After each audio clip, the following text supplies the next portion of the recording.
always your number one. SM radio station. Love Radio.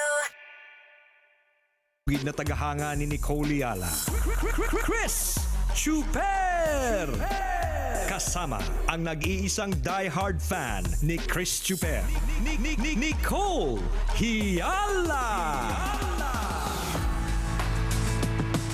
Mula sa Mahiwagang Burnay, ang kwento.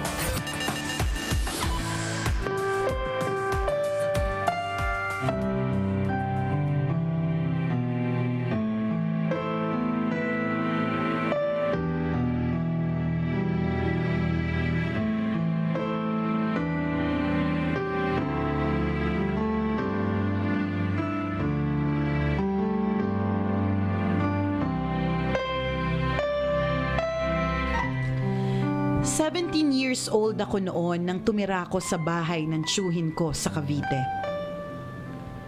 Ang pakay ng pagtira ko doon ay para makahanap ng trabaho. Sa Bulacan nakatira ang mga magulang ko at dalawa ko pang kapatid. Sobrang malapit ako sa kapatid kong si Clara kaya nang mapahiwalay ako sa kanya ay sobrang namiss ko siya. Dumating ang debut ko. Hindi nakapunta ang mga magulang ko at mga kapatid ko. Hinandaan naman ako ng tito ko pero nagkunwari lang akong masaya. Dinamdam ko talaga ang hindi pagpunta ng pamilya ko sa espesyal na araw ko. February 2007. Dito na napansin nila tito na naging tahimik na ako. Hindi na ako masyado nagsasalita at bihira na lang nila ako makitang tumawa. Miss na miss ko na kasi talaga ang pamilya ko, lalong-lalo na si Clara. Hanggang isang araw sinabi ng isang tiyahin ko na hiring sa kumpanyang pinapasukan niya. Nag-apply naman ako agad kasama ang kapitbahay namin na si Maan. Pagkatapos naming mag-take ng exam, tumambay muna kami sa napakalawak na open field ng kumpanya. Naupo kami sa tabi ng malaking puno. Si Maan sobrang daldal habang kausap ang mga kasama naming nag-a-apply din ng trabaho. Ako naman, walang imik at sobrang tahimik lang talaga noong mga oras na yon. Nang malaman namin na nakapasa na kami sa exam at interview, agad na kaming nagpa-medical. Pero maya-maya, sinabi sa amin ng employer na kailangan muna naming hintayin na mag-endo ang ibang empleyado bago kami ma-hire. Nadepress ako nang malaman ko yon. Dahil nga sa bata pa ako, hindi pa ako sanay sa ganong rejection. Akala ko makakapagtrabaho na agad ako para mabawasan naman ang lungkot at pagkamiss ko kay Clara. Pero hindi pala. Simula noon ay hindi na kami masyado nag-uusap ng tito ko. Ilang gabi akong hindi makatulog. Kung ano-ano na lang naiisip ko hanggang sa mapaidlip ako. Maya-maya, makikita ko na ang liwanag sa kwarto ko. Umaga na naman. Minsan bumabangon ako na banas na ako. Kaya kahit wala pang tulog, diretsyong maliligo na ako. Isang beses ay hindi ako nakatiis. Habang naglalaba ang tito ko, bigla ko na lang nasabi na, "Tito, gusto ko magwala." Nagulat si tito at biglang kinuha ang anak niya na binabantayan ko noon. "Sandali lang ha, tatawagin ko lang ang mga kapitbahay," ang sabi ni tito.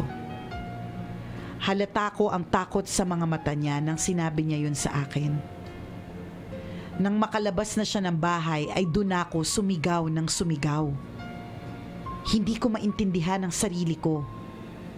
Parang biglang nag-ibang tao ako.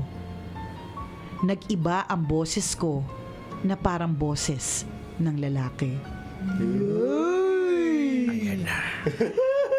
Pagtingin ko sa salamin ay halos mahindik ako sa itsura ko dahil nanlilisik ang mga mata ko.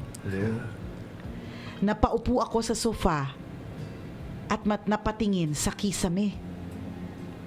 Mataas ang kisame nila tito.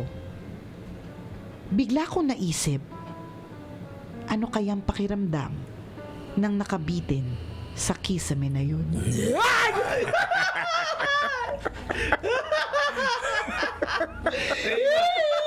Na-imagine na naman. Nag-Spider-Man siya gumagapang sa dingding. Bago pa ako gumawa ng hindi maganda ay dumating na ang mga kapitbahay namin. Kinakausap nila ako. Tinawagan ni Tito si Mama para sunduin ako. Dinala ko sa hospital para ipa-check up. Hindi ko na matandaan kung ano ang mga ginawa nila sa akin. Dahil sa kalagayan ko, inapilitan na lang silang iuwi ako sa Bulacan. Nang makarating kami sa Bulacan ay doon ako nagwala ng nagwala. Ang sabi nila, sinasapian daw ako. Ilang araw na walang tulog ang mama ko kakabantay sa akin dahil sa 10 oras ng gabi ay tumatayo ako sa higaan para lumabas at wala sa sarili. Isang umaga, sinumpong na naman ako ng sapi. Sa pagkakataong ito, naramdaman kong may isang babae ang sumapi sa katawan ko. Para akong pinagtutulungan ng mga lalaki. Naririnig ko ang mga boses nila na nag-uusap at humahalakhak. Pero iba ang mga salita nila. Parang mga banyaga. Sumisigaw ako ng tulong habang ang mga kapatid ni Papa ay pinipigilan akong pumiglas. Pinahawak sa akin ang crucifix. Alam kong nawasak ko yon at nasugatan ako. Pero nung nahimasmasan ako, wala namang sugat ang mga kamay ko. Dinala ako sa albularyong kilala ng lola ko, pero hindi naman ako napagaling. Ang sabi naman ng isang kamag-anak namin, dalhin daw ako sa Batangas dahil may kakilala sila doon na malakas na manggagamot. Dinala ako sa Batangas para patingnan sa isa pang albularyo. Ang sabi ng manggagamot, malakas na elemento daw ang sumapi sa akin. Gumamit ang albularyo ng malalaking kandila sa orasyon. Ibinigay din sa kanya ang buo kong pangalan, kasama ang isang damit, at sinimulan na ang ritual. Hindi ko na alam ang mga sumunod na nangyari. Sabi ng albularyo, sa malaking puno daw nang galing ang elemento.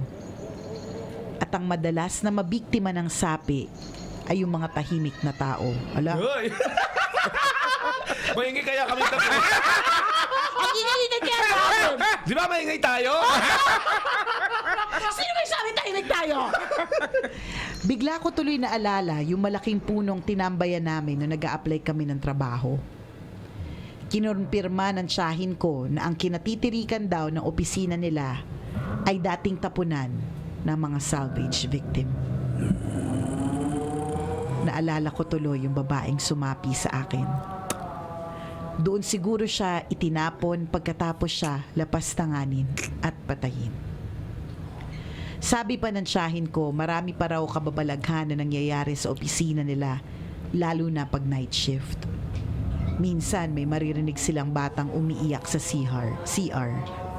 At ang madalas daw na magparamdam ay ang panaghoy ng misteryosang babae.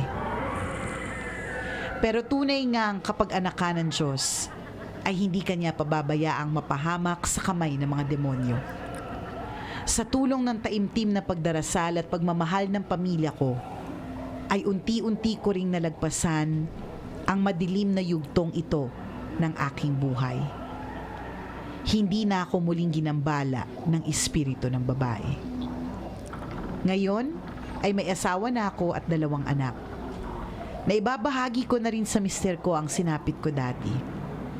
Kahit naman siya ay naniniwala sa kababalaghang gaya nito, dahil sa probinsya daw nila, sa Burias, maraming insidente ng gaya sa akin. Saan yung Boreas? Nang maiwasan. Pero salamat sa Panginoon dahil patuloy niyang ginagabayan ang buong pamilya ko. Ang maramdaman kong may nagmamahal sa akin ng totoo ay sapat na para tuluyang makalaya sa kamay ng demonyo. Ako po si Reyna, isang tambalanista, at ito ang aking kwento.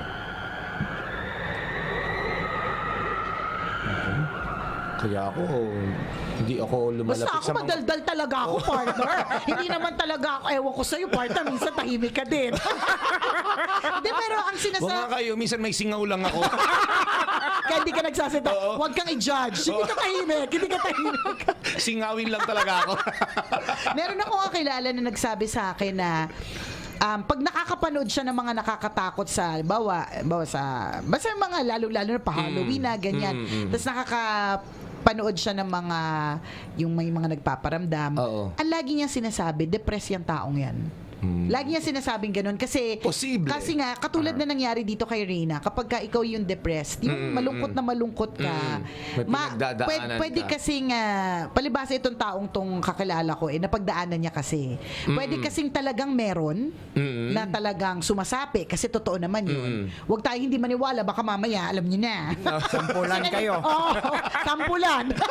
Mahirap, naniniwala tayo. Pero meron din na kasi dahil sobrang malungkot. Produkto ng hindi magandang takbo ng Hallucinate. pag-iisip. Oo, nag-hallucinate, 'di ba? Na parang kakaisip, parang feeling niya, may yun nga, kaya niya yung kisame, yung mga ganun. Nakakatakot yung Oo, ano, no? Kasi sa Yung parang kwento feeling niya, ano conscious sa lahat sa ginagawa Oo, niya. Although may mga parts na hindi niya na alam pero Oo. may mga parts na alam siya. So, hindi ko alam kung dahil nga sa depression o talagang may sapi. Pero either, parehas silang totoo. Na-imagine ko yung nung sinabi niya doon sa tito niya na, Tito, parang gusto ko Oo, magwala. correct.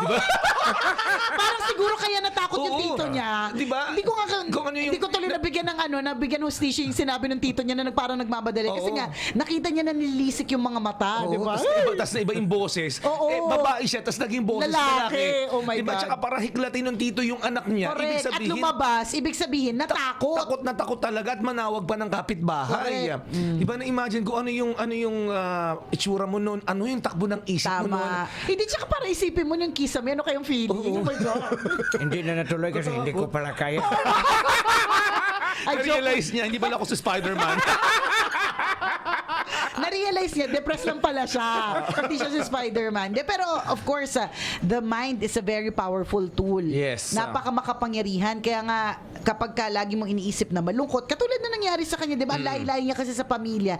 Doon naman nagsimula ang lahat, nalulungkot siya. Parang feeling niya, ang layo niya kay Clara. Kasi di pa siya nakapagtrabaho. So, mga nagdagdag para Na-trigger yung kanyang kalungkutan. At sabi nga daw nila, talagang yun yung mga inaatake. O yung sinasapian yung mga mahihina yung kalooban. Kasi ang utak natin, yung brain natin, nagre-release ng mga chemicals yan eh. Kaya kuminsan, di ba, pag nag-kick yung adrenaline, yung mga bagay na hindi natin kaya, nagagawa natin, nagkakaroon tayo ng parang superhuman strength. Dahil nga doon sa nire-release ng brain natin. Kasi ang adrenaline, lumalabas yan pag life-threatening. Pag emergency. Kaya nga, di ba, kapag ka may sunog, hindi mo maintindihan, nabuhat mo na yung anak mo, nabuhat mo rin yung ref. Di ba? Adrenaline rush ang tawag doon. Sobrang Oo. pagmamadali. So, totoo yun. Napaka-powerful ng utak. Minsan, itong utak natin ay nagdadala sa matinding kalungkutan. Pero isipin din natin, yung utak din natin, yung Magdadala. magbabalik sa normal na takbo nito. Diba? So, It's important that you surround yourself with With love. with love. Yes. Tingnan mo nung bumalik siya ng Bulacan, 'di ba? Correct. Tapos nandun na yung pamilya niya na talagang tinutukan siya. Mas madali para sa kanya na alam mo 'yun na Makabawi. o makabalik. Totoo. Oo, yung ganun. Kasi kung iisipin natin, halimbawa, yung pag nalango ka sa alak, wala ka namang sapi pero hindi mo rin naalala. Hindi mo rin alam kung anong Parang ganon din yun, siguro, ang nangyayari sa kanya. Totoo yan. Kaya ako lagi ako nakikipag-usap sa mga sa mga tao. Totoo yun, importante yun na kunyari may pinagdadaanan At saka hindi sa mga taong nega kasi pag nega din, na-absorb mo din yung energy nila, Correct, diba? correct ka. So, tama yun na paligiran mo ang sarili mo ng mga masasayang tao, yung mga matitinong kausap, Yan. di ba? Hindi yung mga din, may mga baliw-baliw din. Kami Correct. pong tatlo Yung dito, mga baliw-baliw kami dito. Oo. Pero okay lang, naitanggap na namin kasi yun. Yun na yun eh. Ito na yun kami. Pero ako, sabi ko nga kunyari pag may pinagdadaanan tayo, napakaswerte natin sa trabaho natin kasi kahit papaano, naitatawa. yes, outlet din natin ito, na share minsan natin yung nararamdaman natin. At the same time, nakakatawa tayo. Pagkatapos ng programang ito, Kahit papaano na-realize gumagaan. natin na parang, ay, oo nga, gumaan din pala yung pakiramdam ko. Compared doon sa mga taong, di ba, na nakaharap lang sa computer, hindi naman sila pwede makipag-usap, makipag-chismisan basta-basta. So, importante talaga, mailabas mo yung nararamdaman mo. Nakakagaan siya ng pakiramdam. Basta surround yourself with positive people, surround yourself with love, 'di ba? Tapos yung ganun para hindi ka vulnerable, para hindi ka madaling pasukan ng mga masasamang espiritu Kasi at kung elemento. mapapansin natin sa mga naibabalita, sa mga kwento-kwento, lahat ng sinasabing nasasapian, yun yung may mga matinding problema sa pamilya, depressed sa yung sitwasyon sa buhay nila. Wala tayong narinig na mayaman na sinapian, na masaya na correct. sinapian. So definitely parang Problemado. may kinalaman sa state of mind ng tao din. Oo. So Totoo kaya yan. nga, 'di ba siya mismo, si Reyna mismo nagsabi na nung depressed siya, ang daling siyang pasukan ng Totoo. ng masasamang isipin, ganyan kasi nga napakalungkot. Correct. Pero wag din natin isa-isang tabi yung tama, yung mga elemento. Kasi Totoo din naman Oo, yun. Kasi yung katotohanan na sinabi ng albularyo na nanggaling Galing sa sa puno, puno. Correct. 'di ba? Hindi ka naman malamang, di mo naman kinuwento. Tumambay po ako sa puno at may ramdaman po akong kakaiba. Kumbaga nung sinabi nung albularyo na yung punong may puno kang tinambayan at doon nanggaling yung hindi magandang elemento. So, totoo din siya. So, Correct. wag nating isang tabi yung aspetong yun. At saka isa pang hugot ng Mahiwagang Burnay, talagang if it is not meant for you, it is not meant for you. Kung hindi para sa iyo ang isang bagay, hindi talaga ibibigay. 'Di ba? Tingnan mo yung trabaho na akala mo para sa iyo na. Akala mo okay na, masaya ka na, magpapa-medical ka na. Oo. Tapos biglang sinabi, ay hindi pa, hintay natin mag-endo, 'di ba? Kung nagstay ka diyan, mali mo hindi lang yung babae yung sumapi sa iyo kasi nga meron palang history yung lugar. Nakakatakot. Tapos ka palungkutin ka o lagi kang favorite ka ng mga elemento, sabi niya, yan yung favorite natin, diyan tayo sumapi. pre, ikaw naman, pre. Oo. Diba? So everything really happens for a reason. Tingnan mo, nang dahil dyan, nakabalik ka ulit sa pamilya mo, nang dahil dyan, siguro mas nailigtas ka sa mas Tama. matinding kapahamakan. Naisalba ka, 'di ba? Correct. Sa madaling salita. Nakaka-lurky yung nangyari sa Reyna. I hope it doesn't happen to anyone else. Nakaka-lurks Oo. talaga. Sabi ko nga ako, nung bata ako, nakakita ako ng ganyan sinasapian, na iba yung boses. Nakakatakot talaga. Na parang, hindi siya hindi siya yung titang kilala mo, Oo, o hindi yung siya kapatid tita na kilala ko. mo. Correct. Tsaka ang lakas-lakas niya, parang Oo. ibang tao siya. So talaga naniniwala ako sa elementals. So Kasi nagiging vessel ka ng Oo, ng mga elemento, no? Di ba Kasi parang malalakas sila? empty yung soul mo di ba? Oo. Pag depressed ka, parang wala kang purpose sa buhay, parang ganun nangyayari. So ikaw yung perfect na Oo. perfect na sapian. magdasal. Dasal. Importante yan mga kabisyo, ha? Uy, batiin ko lang ng happy birthday ang morning man ng 99.5 Love Radio Legazpi. Uy! Si Tommy Tambay. Happy birthday, Ay, Tommy happy Tambay. birthday! Happy birthday! Happy birthday sa'yo. Ano bang meron dyan? No, baka naman. Baka naman. Padala ng mula sa Legazpi. Happy birthday, Tommy Tambay ng Love Radio Legazpi, ang kanilang morning man. Belated happy birthday kay Michael and Ryan James sa Santiago. Yan, enjoy. Sana tuloy-tuloy pa rin ang inyong celebration kahit huli na mukhang week-long celebration. Uy, bongga, O, pang-mayaman. Oo, pang-artista, week-long, daming cake. Iba din.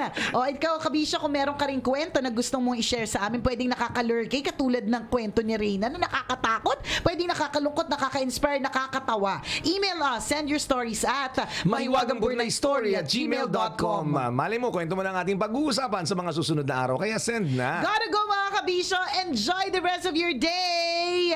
Muli ako po si Nicole Yala. At ako naman, si Cambio King Chris Chuper. Nagpapaalala, walang matatag na relasyon sa malanding may determinasyon. Yun! Ang programang Walang Problema, Hey Tambala Na, ay Always your number one. SM Radio Station.